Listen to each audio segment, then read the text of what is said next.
क्या होता है। इस वीडियो में हम आपको मेथड ओवरलोडिंग के बारे में हर एक चीज़ बताएंगे, ठीक है। लास्ट वीडियो में हमने पॉलीमॉर्फिज्म का इंट्रोडक्शन में आपको बताया था कि पॉलीमॉर्फिज्म को परफॉर्म करने का फर्स्ट वे होता है मेथड ओवरलोडिंग, ठीक है। तो पॉलीमॉर्फिज्म का मतलब हमने आपको समझा दिया था कि various to take many forms of same object. तो उसी चीज़ को मेथड ओवरलोडिंग के थ्रू कैसे शो करेंगे हम देखेंगे अभी, ठीक है, प्रोग्राम के थ्रू भी। लेकिन मेथड ओवरलोडिंग होता क्या है, whenever class contains more than one methods with same name and different types of parameter is called overloading। अगर मान के चलो हम कोई क्लास बनाए हैं पाइथन में, इस क्लास के अंदर हम सेम नेम का बहुत सारा फंक्शन बना दिए हैं, सेम नेम का बहुत सारा मेथड बना दिए हैं, लेकिन उस मेथड का जो पैरामीटर है ना वो अलग अलग होना चाहिए, तो वही कहलाता है ओवरलोडिंग, ठीक है। तो इसी चीज़ को प्रैक्टिकली चलिए इम्प्लीमेंट करते हैं कि कैसे हम क्लास के अंदर सेम नेम का मल्टीपल मेथड बना के पॉलीमॉर्फिज्म को मेथड ओवरलोडिंग के थ्रू अचीव करेंगे। प्रोग्राम में सबसे पहले हम क्या करेंगे, एक क्लास क्रिएट करेंगे। तो यहाँ पे हम ए नाम का क्लास बना रहे हैं। इस क्लास में अगर मैं एक फंक्शन बनाऊँ सो नाम का, ठीक है, सेल्फ हम लिखते हैं क्योंकि क्लास में अगर हम कोई भी मेथड डिफाइन करते हैं तो हमें एक सेल्फ नाम का पैरामीटर देना पड़ता है जो कि बाय डिफ़ॉल्ट पैरामीटर होता है, ठीक है।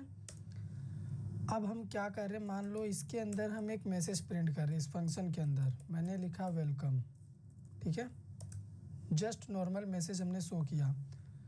अब सेम ऐसे ही अगर मैं इसी सेम क्लास ए के अंदर एक और फंक्शन क्रिएट करूं,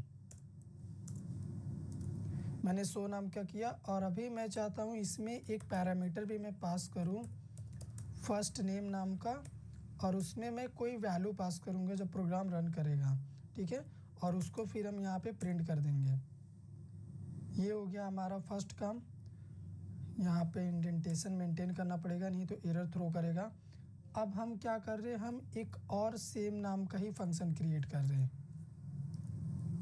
ठीक है, और इसमें हम एक और पैरामीटर दे रहे हैं। वो क्या होगा, वो होगा लास्ट नेम, और यहाँ पे फिर हम क्या करेंगे, लास्ट नेम को भी प्रिंट कर देंगे। हमने सेम क्लास में 3 फंक्शन डिज़ाइन किए हैं जिनका नेम सेम है लेकिन नंबर ऑफ जो पैरामीटर है वो डिफरेंट है। यही होता है ओवरलोडिंग। तो अब चलिए क्लास का हम ऑब्जेक्ट बनाते हैं और इन फंक्शन को एक्सेस करते हैं। तो क्लास ए का हमने ऑब्जेक्ट बनाया ओबीजे नाम का। अगर हम ऑब्जेक्ट से कॉल करें शो को, फर्स्ट टाइम हमने शो को कॉल किया, प्रोग्राम को हम रन करेंगे तो ये नॉर्मली हमें आउटपुट देगा वेलकम, ठीक है। यहाँ पे देखो वेलकम, इसका मतलब ये वाला फंक्शन कॉल हो रहा, ठीक है।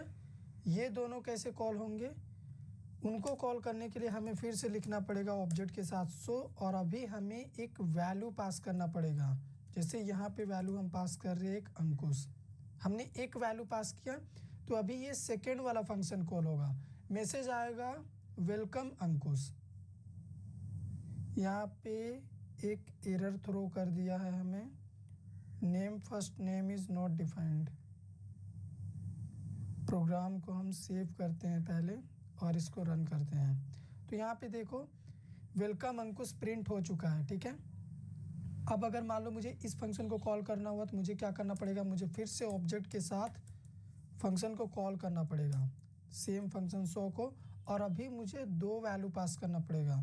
जैसे अगर मैं फर्स्ट वैल्यू पास कर दूँ फर्स्ट नेम में अंकुश और लास्ट नेम में मैं यहाँ पे कुशवाहा पास किया, ठीक है, और प्रोग्राम को रन करें और आउटपुट देखिए वेलकम अंकुश कुशवाहा। तो अभी आप एक बात सोचो, फंक्शन एक ही है, फंक्शन का नेम है शो, लेकिन इसका जो बिहेवियर है वो डिफरेंट है, ठीक है। अलग अलग टाइम पे अलग अलग बिहेवियर शो कर रहा। जब हम नॉर्मली फंक्शन को कॉल किए, कोई भी वैल्यू पास नहीं किए, इसने इसको कॉल किया, मैसेज प्रिंट हुआ वेलकम। सेकेंड टाइम जब हमने एक वैल्यू पास किया, ये अंकुश गया, इस पैरामीटर फर्स्ट नेम में स्टोर हो गया और वेलकम अंकुश प्रिंट हो गया यहाँ पे। थर्ड टाइम जब हमने 2 वैल्यू पास किया, यहाँ से डबल कोटेशन में, सिंगल कोटेशन में भी आप कर सकते हैं, अंकुश गया फर्स्ट नेम में, लास्ट नेम में गया ये हमारा सरनेम टाइटल कुशवाहा, और वेलकम अंकुश कुशवाहा यहाँ पे प्रिंट कर गया। तो यही होता है फंक्शन ओवरलोडिंग, जिसमें एक फंक्शन दूसरे को ओवरलोड करता है, ठीक है। फंक्शन का नेम सेम रहेगा लेकिन नंबर ऑफ पैरामीटर डिफरेंट रहेंगे। आप ये काम को ना ऐसे भी कर सकते हैं, आपको अलग अलग फंक्शन डिफाइन करने का ज़रूरत नहीं है। अगर प्रोग्राम को अभी भी हम रन करें, सेम आउटपुट आप देख पाएंगे। अभी आप कहेंगे तो फिर क्या फ़ायदा, बार बार फंक्शन को डिफाइन करने का कोई फ़ायदा नहीं है। फर्स्ट टाइम जब हमने फंक्शन को कॉल कर दिया, इसने एक भी पैरामीटर कंसीडर नहीं किया, इसने बस सेल्फ के थ्रू इस वेलकम को प्रिंट कर दिया। सेकेंड टाइम जब हमने एक वैल्यू पास किया तो इसने फर्स्ट नेम में वैल्यू को स्टोर किया और वेलकम के साथ फर्स्ट नेम प्रिंट कर दिया। थर्ड टाइम जब हमने दो वैल्यू यहाँ से पास किया तो इसने दोनों वैल्यू को दो वेरिएबल में स्टोर किया, दोनों पैरामीटर में, और वेलकम के साथ पूरा वैल्यू कंप्लीट प्रिंट कर दिया।